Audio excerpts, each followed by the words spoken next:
ഇന്ദ്രേട്ടനെ തന്നെ കാണിച്ചപ്പോൾ തന്നെ ഞാൻ അങ്ങ് സീറ്റിൽ ഉറപ്പായി. എൻ്റെ ചന്തി അതിലങ്ങ് ഒട്ടി ഇന്ദ്രേട്ടനെ കണ്ടപ്പോൾ തന്നെ. ആദ്യം കണ്ടപ്പോൾ എനിക്ക് ഇഷ്ടപ്പെട്ടില്ല എന്നാണ് വിചാരിച്ചത്. പക്ഷേ കണ്ടുകൊണ്ടിരുന്നപ്പോൾ തന്നെ എനിക്ക് ത്രില്ലിങ് കൂടി കൂടി വന്നു. ഇന്ദ്രേട്ടൻ്റെ കുറേ കോമഡികളൊക്കെ വരാനുണ്ട്. പക്ഷേ ഇന്ദ്രേട്ടൻ ഇത് സെറ്റാണ്, പൊളിയാണ് പുള്ളി. കാണാനായിട്ട് കുറച്ച് ആൾക്കാർ കുറവായിരുന്നു. നടികർ കാണുന്നതും പിന്നെ നിവിൻ പോളി ഏട്ടൻ്റെ സിനിമ കാണുന്നവരെല്ലാവരും വന്ന് ഈ സിനിമ കാണുക. കാര്യം വെച്ചാൽ ഈ രണ്ട് സിനിമേനെ വെച്ച് ഈ മൂന്ന് സിനിമേനെ കമ്പയർ ചെയ്യുകയാണെങ്കിൽ ഈ പടം നല്ലതാണ്. ഫാമിലിയായിട്ട് കാണാൻ പറ്റുന്ന നല്ലൊരു മൂവിയാണ്, നല്ലൊരു മെസ്സേജും തരുന്ന മൂവിയാണ്. വേറൊരു സ്ത്രീനെ കാണുമ്പോഴത്തേക്കുള്ള ഒതുക്കും കാര്യങ്ങളൊക്കെ അങ്ങനെ ആ ഒരു സെറ്റപ്പൊക്കെ ഈ പുള്ളിയുടെ പടം കാണാൻ പോകുന്നത് അങ്ങനെയുള്ള ഓരോ കാര്യങ്ങളൊക്കെ കാണാനാണ്. അത് കാണുമ്പം സത്യം പറഞ്ഞു കഴിഞ്ഞാൽ എനിക്കും അങ്ങനെ ചെയ്യണം എന്നൊക്കെ ഉണ്ട്. പക്ഷേ എൻ്റെ ഭാര്യ എന്നെ പിടിച്ചളായി. അതാണ് ഞാൻ ചെയ്യാത്തത്. പഠിത്തമുള്ളവരും പാവപ്പെട്ടവരും പഠിത്തമുള്ളവരും കഷ്ടപ്പാട് അനുഭവിക്കുന്നവരുണ്ട്. അവർക്കുണ്ട് ലോണും കാര്യങ്ങളും, 100 ലോണുകളുണ്ട്. നമ്മളെപ്പോലെ പാവപ്പെട്ടവർക്കും ഉണ്ട്. ഇസാഫ് ഉണ്ട്, IDFC ഉണ്ട്, മുത്തൂറ്റുണ്ട്.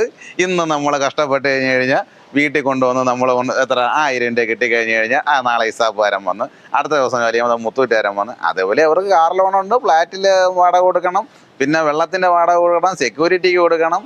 അങ്ങനെ ചില്ലറ ചപ്പ് ചവറുകളെല്ലാം ഈ പടം നമുക്ക് കാണിച്ചു തരുന്നുണ്ട്. അതായത് പാവപ്പെട്ടവനും സാധാരണക്കാരൻ്റെ ജീവിതം എന്തിനാണെന്ന് അത് നമുക്ക് ഈ സിനിമ നല്ലൊരു മെസ്സേജ് കാണിച്ചു തരുന്നുണ്ട്. ഈ പടം നല്ല പടമാണ്. ഇന്ദ്രേട്ടൻ്റെ പടം എന്ന് പറയുന്നത് നമ്മുടെ കുടുംബ പ്രേക്ഷകർക്ക് ഇഷ്ടപ്പെടുന്ന നല്ലൊരു മൂവിയാണ്. കുടുംബ പ്രേക്ഷകർ തന്നെ ഈ പടം വന്ന് കണ്ട് നല്ലവണ്ണം സപ്പോർട്ട് ചെയ്യണമെന്നാണ് എനിക്ക് പറയാനുള്ളത്. അല്ലാതെ ഈ ചൊറി പടങ്ങളെ പോയി കണ്ട് ആവശ്യമില്ലാതെ നമുക്ക് നല്ലത് തന്നെ പറയണം. പടം കണ്ടിട്ട് അഭിപ്രായം പറയുക. പടം കാണാൻ വളരെ ആൾ കുറവായിരുന്നു.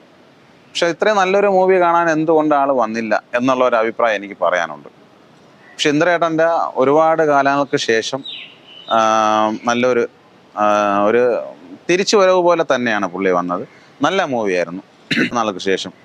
പിന്നെ കോമഡി പുള്ളിയുടെ വേറെ ലെവലാണ്, അറിയാമല്ലോ.